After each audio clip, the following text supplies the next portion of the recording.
Salut, c'est Manu, coach vocal. Bienvenue dans le 12e épisode de Question Voix. Nous nous retrouvons de nouveau à l'usine à musique où j'ai le plaisir de discuter avec Funch du groupe Meuf Diver.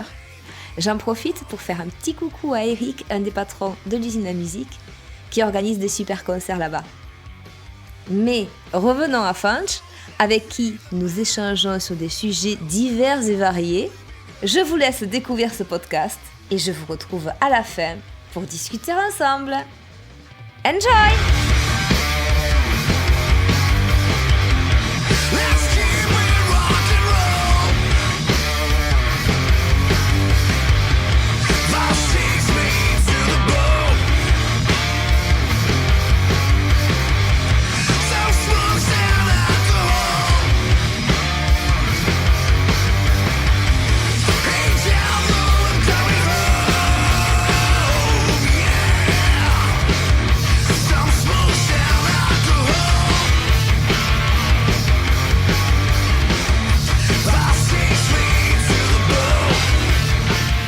Salut Funch, merci beaucoup de répondre à mes quelques questions. Salut, avec plaisir Manu.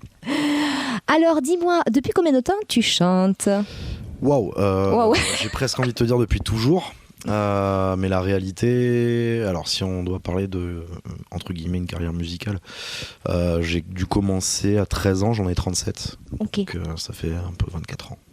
Cool. Mais j'ai toujours chanté. Ouais. En fait. J'ai toujours aimé ça, je chantais, je fredonnais, c'est plus qu'une passion, c'est viscéral chez moi, j'ai besoin de ça. Okay. Je suis au boulot, je chante, enfin voilà. Et quand j'étais gamin, je chantais chez moi, sous la douche, voilà. Mais j'ai vraiment commencé à chanter, à chercher à chanter, avoir un groupe de musique, tout ça, à peu près à 13 ans. Ok. Et tu as commencé par du métal ou pas du tout. Alors, j'ai eu une période dont je tairais les influences. Peut-être comme beaucoup de gens qui ne veulent pas l'avouer, hein, mais j'ai eu une période un peu particulière dans ma vie. Et puis, je suis un gamin des années 90. On m'a fait écouter très rapidement. Ma frangine a essayé de me sauver des affres dans lesquels j'étais parti, dégueulasse. Elle m'a sauvé en me faisant écouter Nirvana, Alice in Chains, Soundgarden, Pearl Jam. Les années 90, quoi. Eddie Vedder, pour moi, ça fait partie de mes références en termes de chant. Il y en a eu quelques-uns comme ça, et c'est ma frangine à qui je dois d'être tombé dans le rock. Mais le métal pas tant. Métal pas tant, c'est venu assez tardivement. Comme tout ado des années 80, né dans les années 80 et donc ado dans les années 90, j'ai pas mal commencé par du néo-metal, avec Deftones, avec Limp Bizkit, avec Linkin Park, Chester Bennington qui était quand même une espèce de grosse machine, avec une voix et un grain qui étaient fous. Et ça fait partie des premières influences que j'ai eues à côté de Cornell, de Vedder, de Cobain et compagnie. Ouais. Donc du coup tu as commencé un petit peu en chant clair avec les influences dont nous tairons le nom. C'est ça. Et ensuite donc avec Nirvana, enfin toutes les influences des années 90, tu as commencé à faire un petit peu de satu, quoi. Ouais. Et du coup comment ça s'est passé ? Très mal. Très très mal. En fait, alors je suis totalement autodidacte. Je n'ai jamais pris un seul cours de chant. Hormis, sans parler de réels cours, j'ai fait une masterclass avec Nuts de Gorod il y a une petite année de ça. Ouais. Donc, il y a à 36 ans, quoi. J'ai commencé à 13. Ouais. Donc, autant te dire qu'il y a un milliard de fois où je me suis pété la voix à vouloir érayer ma voix pour faire un effet de style, tu vois, sans le maîtriser, et à me casser la voix, quoi. À ne pas connaître les techniques, tout ça. Et je me suis planté moult fois. Et depuis, ça va mieux depuis que tu as fait cette masterclass ? Alors oui, ça allait mieux avant, mais la masterclass ça a pas mal aidé sur d'autres aspects. Ouais. C'est-à-dire que au fur et à mesure, finalement, comme on dit pour tout en fait, c'est en forgeant qu'on devient forgeron. Hein. On finit par apprendre de ses erreurs. Donc je me suis pété la voix, comme je disais, moult fois, mais à force de me péter la voix, je me suis dit mais en fait c'est parce que je fais ça, et puis c'est parce que je fais ça, et puis c'est parce que je fais ça, et c'est un peu con alors que tu devrais faire comme ça. Et il faut écouter son corps. Ouais. Finalement, c'est un peu ça le secret quand tu ne prends pas de cours, quand tu es autodidacte, c'est d'écouter son corps, de voir comment il réagit, comprendre comment tu respires, comment tu expulses les sons, tout ça. Et ça a été appris sur le tas. Mais la masterclass m'a appris sur d'autres points, en termes de respiration notamment. Ouais. Parce qu'il m'arrivait très souvent sur Meuf Diver de m'essouffler. Ouais. J'ai quelques morceaux où j'ai écrit beaucoup de textes, avec un débit assez important, sur des rythmes un peu violents. Et ça m'arrivait de finir des concerts essoufflé, crevé, et finir les derniers morceaux à bout de souffle, à me casser la voix, pas sortir un son correct. C'était un peu dégueulasse aussi. Et voilà, la masterclass m'a fait comprendre aussi. Moi, je respirais beaucoup par la bouche. Ouais. Donc ça assèche les cordes vocales. Ça assèche les cordes vocales. T'as pas toujours le temps. Voilà. Réfléchir, c'est très con, comme je disais, écouter son corps. Ça, je l'avais pas fait à ce niveau-là. Se dire que à un moment donné, je peux faire voilà, inspirer par le nez et pouvoir ressortir un son très correct. Ça, je ne le connaissais pas. Ok. Et dis-moi donc, est-ce que lorsque tu fais des concerts, lorsque vous faites plusieurs dates d'affilée, ou même lorsque tu prépares des concerts, est-ce que tu as une hygiène particulière de vie ou c'est-à-dire, est-ce que tu te remets en forme? Est-ce que tu travailles un petit peu ta voix avant? Comment ça se passe? Est-ce que tu fais quelque chose de particulier ou pas? Alors concrètement, actuellement, j'ai une hygiène de vie déplorable. On va être honnête. Alors là, il y a un guitariste qui vient d'apporter une carotte qu'il allait mettre dans l'oreille. Tout à fait. Non mais des blagueurs, le menu. Avec de la mayonnaise en plus. Super. C'est dégueulasse. C'est dégueulasse. Du hummus. Oui, donc on mange sainement en backstage, donc c'est bien. Non, mais on doit tenir le dire. Non, mais c'est rigolo. Alors en fait, une hygiène particulière précédant les concerts, j'essaye de moins fumer. Ouais. J'essaye, je dis bien. Ouais. Alors qu'au fond j'ai vraiment envie d'arrêter de fumer, mais je ne m'en donne pas les moyens, on va être honnête, je suis faible. Comme beaucoup de... Je suis faible. Non, j'ai pas réellement d'hygiène particulière, si ce n'est que quand je sens que j'ai comment dire, une légère des mucosités ou la voix qui est altérée. Ouais, la voix qui est un peu fatiguée, parce que j'ai chopé froid, une connerie comme ça. Je fais ce que j'appelle la potion magique. Ouais. Alors c'est quoi ta potion magique? C'est comme dans Astérix. Il y a 6 ans ou 7 ans de ça, j'ai une chanteuse qui m'a parlé de la propolis, que je ne connaissais pas. Donc concrètement, je me fais une mixture à base de une infusion de thym avec du miel, de la propolis et du citron. Ouais. Et je m'en fais une gourde entière tous les jours pendant 3-4 jours. Voilà. Pour aider la voix à récupérer. C'est ça. Et en fait, par contre, j'évite la picole, clairement. Ouais. Sur les 2-3 jours précédant le concert, j'essaye généralement d'éviter la picole, ou en tout cas de limiter très très fort. Ouais. Du coup, je bois cette espèce de mixture qui est bon. Ouais, c'est bon. Le propolis, c'est bon. C'est bon, le citron, c'est bon. La propolis, c'est un peu amer, mais ça passe une fois que c'est noyé dans le reste. Et beaucoup d'eau. Ça, par contre, c'est. De toute façon, je transpire beaucoup. Ouais. T'as pu t'en rendre compte sur le concert qui vient de précéder l'interview. Oui, il n'y a pas que toi, les autres musiciens aussi, ils avaient chaud. Non, mais c'est vraiment, chez moi, je fais rien, je suis. Et du coup, je dois beaucoup m'hydrater. Et du coup, je bois 2 à 3 litres par jour. Ouais. Et à côté de ça, sur les 2-3 jours précédents le concert, je fais cette petite mixture qui, a priori, fonctionne. Ouais. Ou alors c'est dans ma tête et ça passe. Non, ça peut très bien fonctionner. Mais dans tous les cas, ça fonctionne. Ouais. Alors après, au niveau hydratation, là, moi j'avais suivi une formation d'un ostéopathe, il s'appelait Sylvain Caron, sur sport et conscience, ça s'appelle. Et donc, il parlait de l'hydratation. Et au niveau, alors je vais le résumer simple, voilà. En gros, l'eau, il y a 80% de l'eau qui part en drainage et 20% en hydratation. Par contre, sur les légumes, les fruits, tout ce qui a des fibres, en fait, c'est le contraire. C'est-à-dire qu'il y a 80% qui part en hydratation et 20% en drainage. C'est pour ça que dans les pays hyper chauds, les gens, ils n'ont pas de déshydratation en fait. Pas forcément. D'accord. Donc en fait, c'est bien de boire de l'eau, mais ça draine beaucoup, notamment surtout le soir d'ailleurs, parce que le soir, les pourcentages sont un peu différents. En fait, plus tu bois de l'eau le matin, si tu as 35% qui part en hydratation, et le soir, c'est 5%. Donc c'est pour ça qu'on prend des pismémés, on appelle ça le soir, tu vois. Et donc du coup, l'hydratation, ça passe aussi par la bouffe, et donc du coup, beaucoup de légumes et tout ça pour hydrater encore plus les muscles en profondeur, en fait. Mais bon... les patates, voilà. C'est des légumes. Et les pâtes.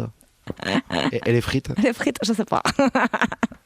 Bon voilà, t'as aussi ça au niveau alimentation que tu peux essayer. Non, si jamais J'adore cuisiner de base. C'est cool. Et bien beaucoup de légumes. Tu vois. Voilà. Frais, tout ce qui est aussi, il disait comment ça s'appelle tu sais merde. Les merdes. On peut y arriver, non, C'est pas les bizarre, merdes. Ça doit pas être très bon à manger. Les racines, tu sais, comment on appelle ça, tu sais, les lentilles avec les racines, les germées, les graines germées. D'accord, ok. Les graines germées, c'est très hydratant. Ok, Donc, si t'aimes bien en plus faire de la cuisine et tout ça, tu peux faire des salades avec des graines germées d'accord. et c'est super bien, super bon. Genre pousse de soja. C'est ça, pousse de soja, ou même tu prends des lentilles, tu les fais germer et c'est super bon à mettre en salade et tout. Bon, enfin bref. Donc, on était en train de passer sur du culinaire. On a fait un petit écart culinaire, mais Voilà. c'est pas mal. Hein. Moi, j'adore la cuisine parce que justement, c'est une façon d'exprimer ma créativité que la musique. Mais c'est bien, écoute. Donc, moi, je trouve pas que ça. On n'est pas trop. On digresse pas trop du. Ouais, on est dans l'artistique. On reste dans l'artistique. Et donc, du coup, tu fais aussi la guitare. Je dans fais ton aussi groupe. de la guitare. Alors, au fait, oui, tu n'as que ce groupe-là, actuellement ? D'actif, ouais. Ouais, ok. D'actif, ouais. J'ai eu un groupe pendant un temps parce qu'on a on est une bande de potes avec qui on fait beaucoup de conneries. Avec qui on a fait beaucoup de choses. J'ai fait partie pendant très longtemps d'une asso qui s'appelait Progresson, qui organisait des concerts rock sur Toulouse. Ouais. On avait une soirée qui s'appelait les soirées I Love au Bikini, où en fait on invitait des groupes de la scène locale à se produire sur un thème d'un artiste décédé, notamment I Love Kurt. Le premier, ça a été ça, pour Cobain. Et où en fait on demandait au groupe de venir, on prenait un panel de groupes complètement différents et on leur demandait de reprendre à leur sauce. Et à la fin du concert, on avait toujours le groupe de bénévoles où tous les musiciens qui faisaient partie de l'asso se regroupaient pour faire un groupe. Et de ça est né beaucoup de conneries.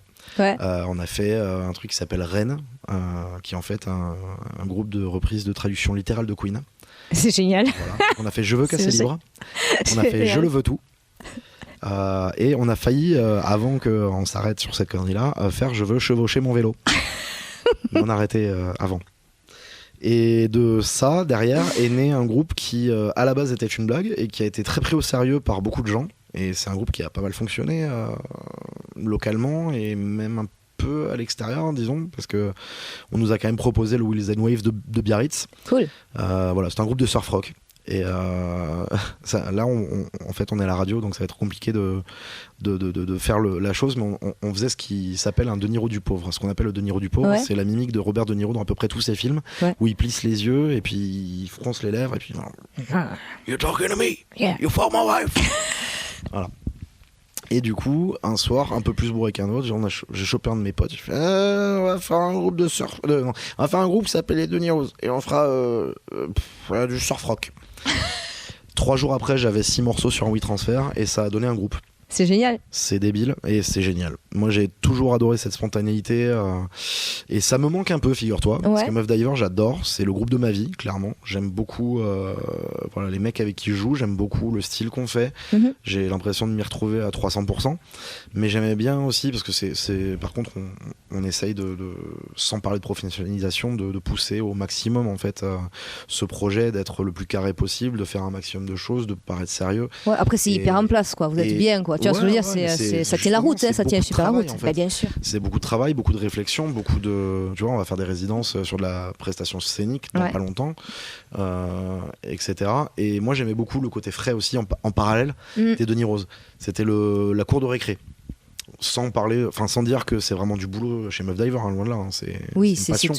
Mais c'est plus réfléchi, c'est plus cérébral certaines fois. Et le côté Denis Rose hyper spontané où on fait n'importe quoi et ça marche en fait. et on se dit on s'en fout, si ça marche pas c'est pas grave. Ça me manque un peu. Ouais, c'est plus libéré artistiquement, c'est-à-dire que c'est plus free dans tous les sens, quoi. Ouais, je comprends ce que tu veux dire, parce que moi aussi j'ai un groupe de métal à côté, et en fait tu dois rentrer dans un cadre esthétique particulier, et donc du coup t'es un peu, enfin pas bridé, mais bon, tu sais que tu rentres dans ce cadre-là, quoi. Tu dois, tu dois avoir t'as des codes en fait. Ouais, t'as des codes. Et tu y réfléchis un peu, t'essayes de faire les choses dans cet esprit-là.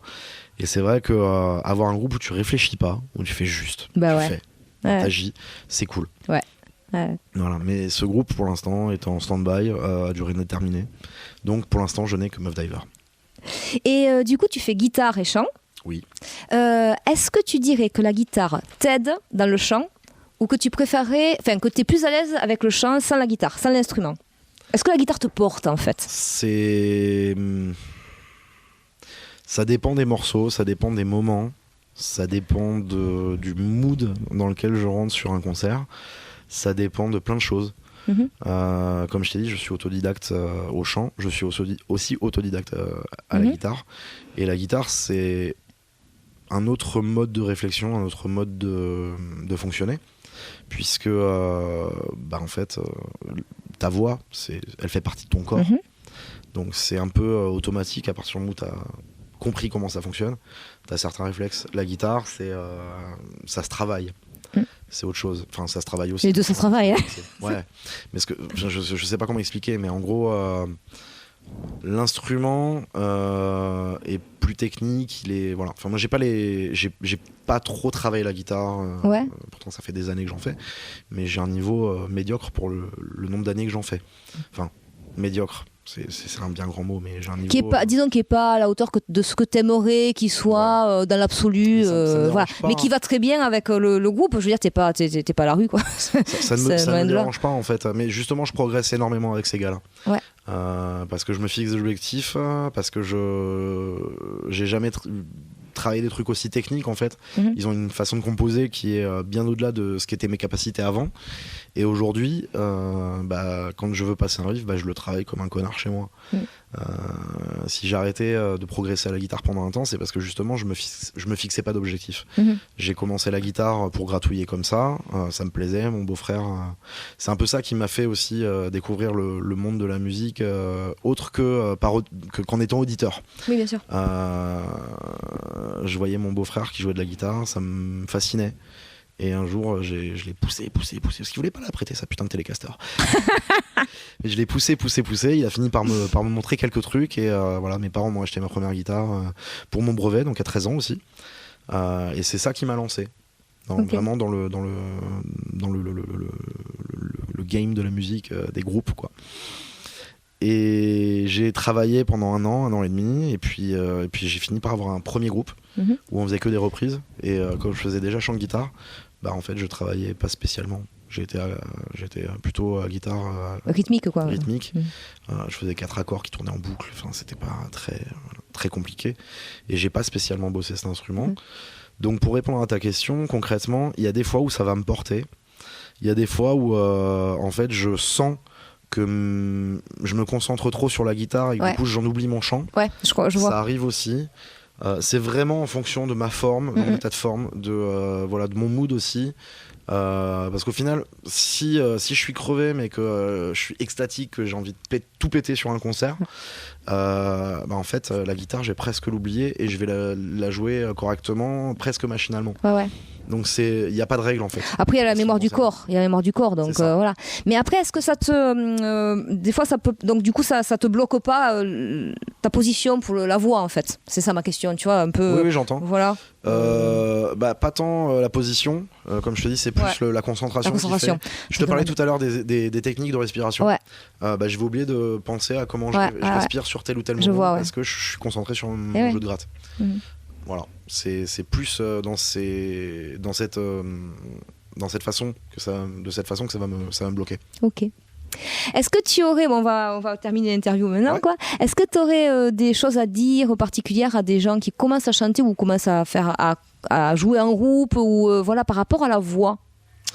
Alors la voix, c'est un instrument corporel qui se découvre, qui s'expérimente, mais pas n'importe comment. c'est peut-être l'erreur que j'ai fait au départ. Comme je te disais, je me suis flingué la voix plus d'une fois. Après, je pense que beaucoup, je veux dire, nous de cette génération, il n'y avait pas de profs qui faisaient des chants saturés ou tout ça. Il n'y avait pas. Et donc, du coup, on était obligé de faire comme on pouvait, quoi. Oui. On a dû découvrir comme on pouvait. Mais à côté de ça, je pense que y a des disciplines dans lesquelles on aurait pu piocher des techniques. Je pense beaucoup au lyrique, parce que j'ai vu beaucoup de profs de métal qui faisaient du lyrique avant ou à côté. Voilà. Il y a des... Et puis de toute façon, même le B.A.B.A. Donc, même si tu peux pas prendre des cours pendant 300 ans, moi j'aurais aimé, quand j'ai commencé, que mes parents puissent me payer des cours de chant au départ, pour avoir au moins quelques bases. Comme j'ai eu mon beau-frère qui m'a donné quelques bases pour la guitare. Ouais. Ça aurait certainement aidé la chose. Et après, comme je le disais tout à l'heure, écouter son corps. Si on doit en passer vraiment par le côté autodidacte, écouter son corps. Ça doit pas faire mal. Ça doit pas, ne pas se faire mal. Quand tu sens que ça fait mal, tu t'arrêtes en fait. Ouais. Tu arrêtes. C'est con de vouloir se donner un style. Si t'as pas le grain pour faire le truc, tu le forces pas. C'est pas grave. Moi j'ai une petite anecdote, en fait je suis pas le premier chanteur de Meuf Diver. Bon, sans parler du projet qu'ils avaient avant, d'où est né Meuf Diver, il y a eu un mec qui a été avant moi dans Meuf Diver, et quand ils m'ont recruté, en fait ils m'ont donné 2 morceaux. Il y avait un morceau où il y avait déjà du chant, du précédent chanteur, et il y avait un autre morceau, il avait créé un morceau, mais ils me l'ont donné pour voir ce que je pouvais donner en termes d'écriture, de création de lignes de chant, etc. Et j'ai beaucoup complexé au départ du premier morceau qui avait déjà été écrit par l'autre, parce qu'il a une voix qui est vraiment très axée stoner, beaucoup plus grave que la mienne, beaucoup plus rocailleuse, voilà. Et en fait, je sais pas si au départ de Meuf Diver j'ai pas cherché à forcer un peu aussi sur ça, même si j'ai déjà la voix qui s'éraille de base, de chercher un peu trop à pousser le trait, et c'est très con. En fait. Donc si j'avais un truc à dire à un débutant, c'est de s'écouter, d'écouter son corps, de se dire que en fait ça sert à rien d'essayer d'imiter ou voilà. On a un grain de voix, on a presque tous une signature vocale.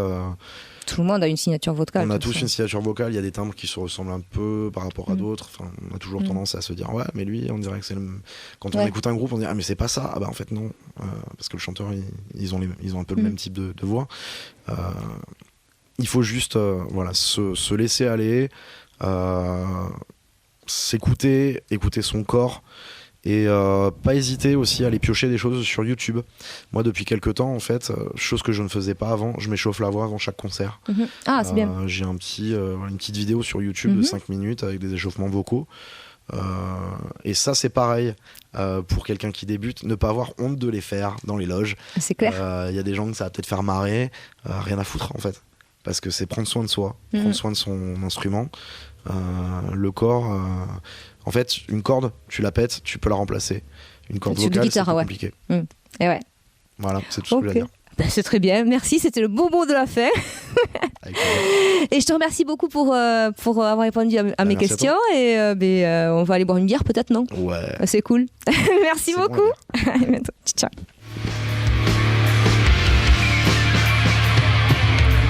One more step to the grave, I have been told.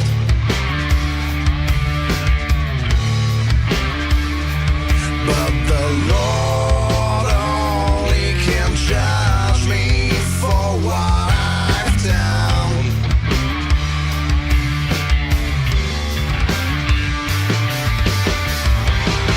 Oh, maybe I'm a fool. Oh, maybe I'm wrong.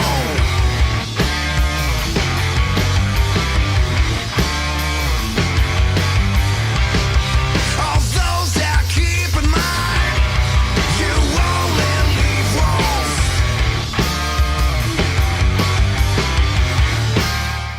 C'était le 12e épisode de Question Voix. Merci à Funch d'avoir échangé avec moi sur tous ces sujets divers et variés.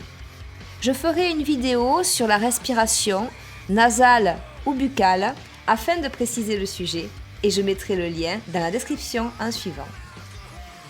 Concernant les lentilles germées, je te laisse un lien en description pour pouvoir en refaire chez toi. Je te laisse également un lien vers une vidéo de Sylvère Caron, ostéopathe notamment pour les sportifs de haut niveau. Cette vidéo t'explique comment s'hydrater, notamment par l'alimentation.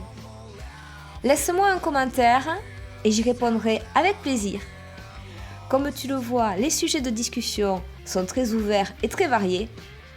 Donc n'hésite pas à me poser des questions ou à faire des remarques par rapport à ce que tu as écouté. Abonne-toi à ma chaîne pour avoir les notifications lorsque je sors une nouvelle vidéo ou un nouveau podcast.